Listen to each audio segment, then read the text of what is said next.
ശബരിമല സ്വർണ്ണക്കൊള്ള പ്രത്യേക അന്വേഷണ സംഘത്തിന് ഹൈക്കോടതിയുടെ രൂക്ഷ വിമർശനം. അന്വേഷണത്തിൽ സംശയമുണ്ടെന്നും ഫലപ്രദമല്ലെന്നും കോടതി പറഞ്ഞു. ദേവസ്വം ബോർഡ് അംഗങ്ങളെ അറസ്റ്റ് ചെയ്യാത്തതെന്തെന്ന് കോടതി ചോദിച്ചു. അന്വേഷണം വൻ സ്രാവുകളിലേക്ക് നീളണം, വിവേചനമില്ലാതെ അന്വേഷണം പൂർത്തിയാക്കണമെന്നും SITക്ക് ഹൈക്കോടതി നിർദ്ദേശം നൽകി. ശബരിമല സ്വർണ്ണക്കൊള്ളയുമായി ബന്ധപ്പെട്ട കേസിലാണ് SITക്കെതിരെ ഹൈക്കോടതി രൂക്ഷമായ വിമർശനം ഉന്നയിച്ചിരിക്കുന്നത്. അതായത് ഡിസംബർ 5 ശേഷം പ്രത്യേക അന്വേഷണ സംഘം ആലസ്യത്തിലെന്നാണ് ഹൈക്കോടതിയുടെ വിമർശനം.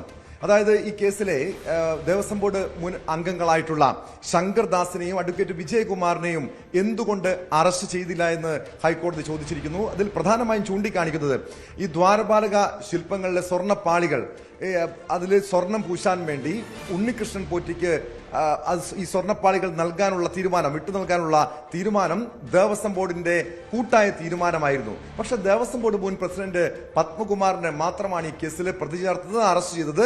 ശങ്കർദാസിനെതിരെയും അതോടൊപ്പം വിജയകുമാറിനെതിരെയും എന്തുകൊണ്ട് ഇതുവരെയും നടപടി സ്വീകരിച്ചില്ല, രണ്ടുപേരെയും പ്രതി ചേർക്കുകയോ അറസ്റ്റ് ചെയ്യുകയോ ചെയ്തില്ല എന്നാണ് ഹൈക്കോടതി ചൂണ്ടിക്കാണിച്ചിരിക്കുന്നത്. ദേവസ്വം ബോർഡ് മുൻ അംഗങ്ങളെ അറസ്റ്റ് ചെയ്യാത്തത് ആശ്ചര്യകരമാണ്.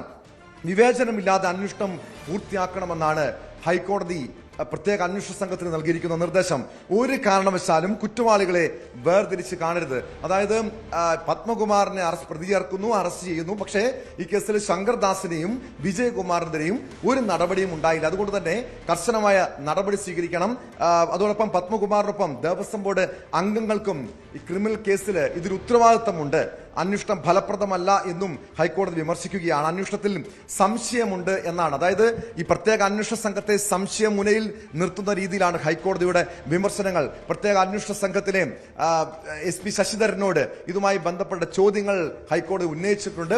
വരും ദിവസങ്ങളിൽ, അതായത് ഇനി കേസ് പരിഗണിക്കുമ്പോൾ ഇക്കാര്യത്തിൽ കൃത്യമായ വിശദീകരണം നൽകണം.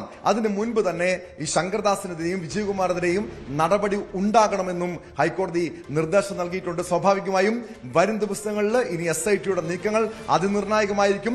ഈ ഹൈക്കോടതി ഈ കേസിൽ കൃത്യമായ നിരീക്ഷണം നടത്തുന്നതിനാൽ, ഇത്തരം താക്കീത് നൽകിയതിനാൽ, വിമർശനം ഉന്നയിച്ചതിനാൽ പ്രത്യേക അന്വേഷണ സംഘം ഇനി കൂടുതൽ അറസ്റ്റിലേക്കും കടക്കുമെന്ന് തന്നെ പ്രതീക്ഷിക്കാം.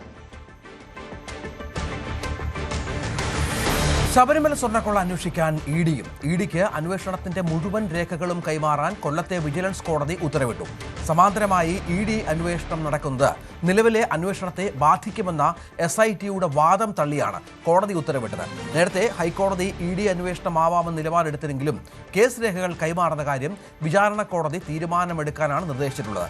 ഇരുഭാഗത്തിന്റെയും വാദം കേട്ട ശേഷമാണ് ഇന്ന് വിജിലൻസ് കോടതി വിധി പറഞ്ഞത്. സ്വർണ്ണക്കൊള്ളയിൽ നടന്ന കള്ളപ്പണ ഇടപാടുകൾ അന്വേഷിക്കാനാണ് FIRഉം റിമാൻഡ് റിപ്പോർട്ടും അടക്കമുള്ള രേഖകൾ ED ആവശ്യപ്പെട്ടത്. സ്വർണ്ണക്കൊള്ള അന്വേഷണത്തിൽ കേന്ദ്ര ഏജൻസി കൂടി വരുന്നതോടെ കൂടുതൽ ഉന്നതരടക്കം കുടുങ്ങുമോ എന്നതാണ് അറിയേണ്ടത്.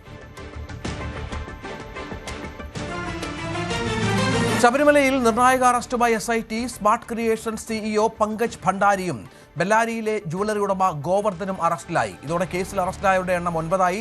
ഡാൻ കുര്യൻ വിവരങ്ങൾ പങ്കുവെക്കുക. ഡാന്, ഈ സ്വർണം പാളിയുമായി ബന്ധപ്പെട്ട വിഷയത്തിൽ സ്മാർട്ട് ക്രിയേഷൻസിന് നിർണായക റോളുണ്ടല്ലോ, പ്രത്യേകിച്ചും അവിടെ എത്തിച്ചാണ് ഇത് പൊളിച്ചത് എന്നൊക്കെയാണ് മനസ്സിലാക്കിയിട്ടുള്ളത്. അങ്ങനെയായിരുന്നു മൊഴികളും മറ്റും.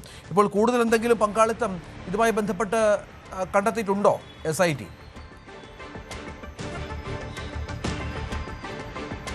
പ്രത്യേക അന്വേഷണ സംഘത്തിന്റെ നടപടികൾക്കെതിരെ ഹൈക്കോടതിയുടെ ഭാഗത്ത് നിന്ന് രൂക്ഷമായ വിമർശനം ഉണ്ടായതിന് തൊട്ടു പിന്നാലെയാണ് കേസുമായി ബന്ധപ്പെട്ട നിർണായകമായ 2 അറസ്റ്റുകൾ SITയുടെ ഭാഗത്ത് നിന്ന് ബംഗളൂരുവിൽ ഉണ്ടായിരിക്കുന്നത്. ഈ സ്വർണം കട്ടളപ്പാളിയിലെയും അതോടൊപ്പം തന്നെ ദ്വാരപാലക ശില്പങ്ങളിലെയും സ്വർണം ഉരുക്കിയെടുത്തത് സ്മാർട്ട് ക്രിയേഷൻസിലാണ്. ബാംഗ്ലൂരുവിലെ സ്മാർട്ട് ക്രിയേഷൻസിലാണ് ഈ സ്വർണം എത്തിച്ച് 2019 അവിടെ നിന്ന് സ്വർണം ഉരുക്കിയെടുക്കുന്ന സാഹചര്യം ഉണ്ടായത്. ആ ഉരുക്കിയെടുത്ത സ്വർണം വിറ്റത് ജ്വല്ലറി ഉടമയായ ഗോവർദ്ധനാണ്. അങ്ങനെയാണ് ബെല്ലാരി സ്വദേശിയായ ഗോവർദ്ധനെയും സ്മാർട്ട് ക്രിയേഷൻസിന്റെ സിഇഒയായ പങ്കജ് ഭണ്ഡാരിയെയും പ്രത്യേക അന്വേഷണ സംഘം ഇപ്പോൾ അറസ്റ്റ് ചെയ്തിരിക്കുന്നത്. ഇവരെ വൈകാതെ തന്നെ തിരുവനന്തപുരത്തെ ഇഞ്ചക്കലിലെ ക്രൈംബ്രാഞ്ച് ഓഫീസിൽ എത്തിക്കും. അതിനുശേഷം പ്രാഥമികമായ ഒരു ചോദ്യം ചെയ്യൽ പൂർത്തിയാക്കിയതിനു ശേഷം കോടതിയിൽ ഹാജരാക്കും. ഒരുപക്ഷെ കൊല്ലം വിജിലൻസ് കോടതിയിലാണോ അതോ പത്തനംതിട്ട കോടതിയിലായിരിക്കുമോ ഹാജരാക്കും എന്നതിലൊരു വ്യക്തത ഇതുവരെ കൈവന്നിട്ടില്ല. എന്തായാലും കേസുമായി ബന്ധപ്പെട്ട സുപ്രധാനമായ അറസ്റ്റാണ് ഉണ്ടായിരിക്കുന്നത്. അതായത് കഴിഞ്ഞ ദിവസം ദേവസ്വം വിജിലൻസ് ഇതുമായി ബന്ധപ്പെട്ട് നടത്തിയ അന്വേഷണത്തിൽ ആദ്യം കണ്ടെത്തിയ ചില വിവരങ്ങൾ ശരിവെക്കുന്ന തരത്തിലേക്ക് SIT കടത്തിയിരുന്നു. അത് ഈ ഉരുക്കിയെടുത്ത സ്വർണം രാജ്യാന്തര സംഘങ്ങൾക്ക് കൈമാറിയിട്ടുണ്ടോ, അതായത് ഈ ഇത്തരത്തിൽ ആന്റിക്സ് വിൽക്കുന്ന രാജ്യാന്തര സംഘങ്ങൾക്ക് കൈമാറിയിട്ടുണ്ടോ, സ്വർണ്ണക്കൊള്ള സംഘങ്ങൾക്ക് കൈമാറിയിട്ടുണ്ടോ എന്നതായിരുന്നു സംശയം. അത് ബലപ്പെടുത്തുന്ന ചില സൂചനകളാണ് മുൻ പ്രതിപക്ഷ നേതാവ് രമേശ് ചെന്നിത്തലയോട് ഒരു വ്യവസായി പങ്കുവച്ചത്. ആ വ്യവസായിയിൽ നിന്നും കഴിഞ്ഞ ദിവസം അതീവ രഹസ്യമായി SIT മൊഴി രേഖപ്പെടുത്തിയിരുന്നു. ആ മൊഴിയിൽ അദ്ദേഹം പറഞ്ഞ കാര്യങ്ങൾ കേന്ദ്രീകരിച്ച് SITയുടെ പരിശോധന നടക്കുന്നതിനിടയിലാണ് സ്മാർട്ട് ക്രിയേഷൻ CEO ആയിട്ടുള്ള പങ്കജ് ഭണ്ഡാരിയുടെയും ഒപ്പം തന്നെ ജ്വല്ലറി ഉടമയായിട്ടുള്ള ഗോവർദ്ധന്റെയും അറസ്റ്റ് ചെയ്യപ്പെടുന്നത്. നേരത്തെ ഇവരുടെ ഭാഗത്തുനിന്ന് നേരത്തെ തന്നെ ദേവസ്വം വിജിലൻസ് മൊഴിയെടുത്തിരുന്നു.